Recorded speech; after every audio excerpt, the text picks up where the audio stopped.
In the last soundbite that we did on fingerpicking, we talked about the PIMAMI pattern.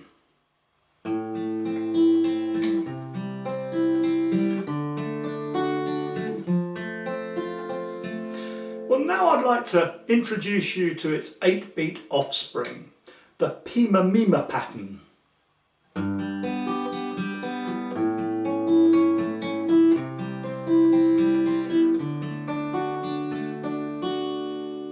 First, let's hold down a G chord. And remember that the root note for G is here on the 6th string.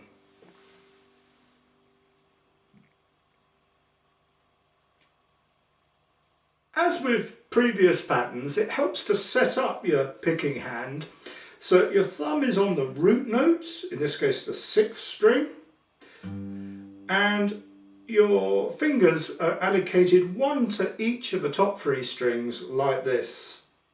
Index finger on the 3rd string, middle finger on the 2nd string, and ring finger on the top string. Then it helps to remember that the way we name these patterns is based on the Spanish names for these fingers.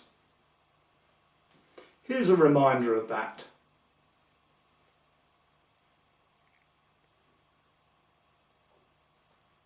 Okay, so our code word is PIMAMIMA. P-I-M-A-M-I-M-A.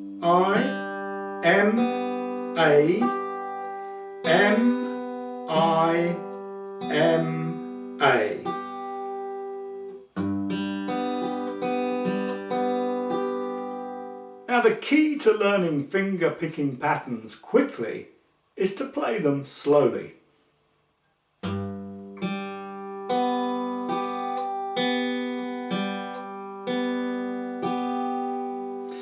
And don't be in any hurry to tackle a whole chord sequence until you've grooved the pattern in on a single chord. And a key piece of advice is to begin by drilling the pattern with a deliberate break at the end of each bar, like this. P-I-M-A-M-I-M-A. Stop, reset the hand, play it again. P-I-M-A-M-I-M-A. Stop, reset the hand, play it again, and so on.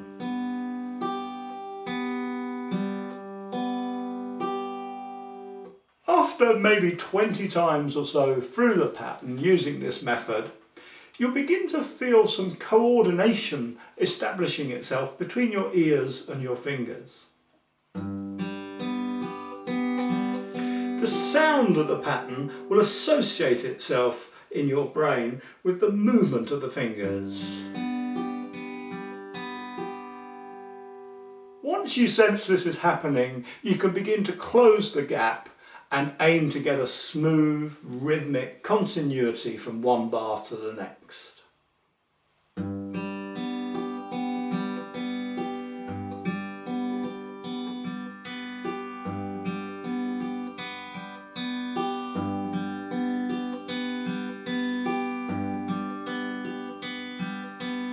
And don't be afraid to take a break at this stage.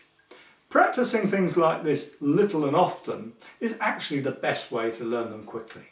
Once you feel comfortable with the picking hand working a single chord, then move on to play a chord sequence. This is from a Rolling Stones song that was also a hit for Marianne Faithfull. You may know it, it's called As Tears Go By.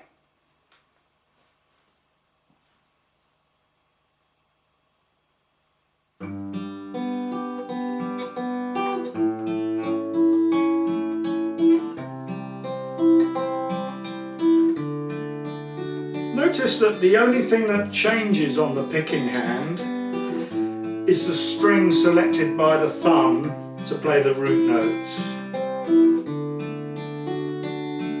And you can hear that line, that bass line, climbing up the scale. I think that helps you remember to shift strings.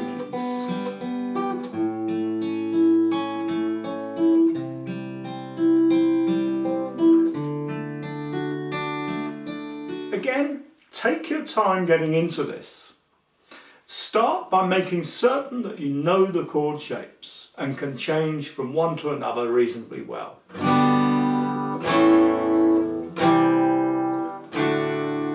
Don't waste time trying to fingerpick a song before your fretting hand is completely grooved in. You'll only frustrate yourself and the process will take much longer. I'll leave you to work on that for a week, then in the next soundbite I'll show you the rest of the song. If you enjoyed this little video, please do click on the like button if there is one, or leave a comment, and do feel free to share the video with your friends. And if you'd like to gain full access to all our guitar teaching materials, please visit the Secret Guitar Teacher site and take a free look round at what's available there. See you again soon.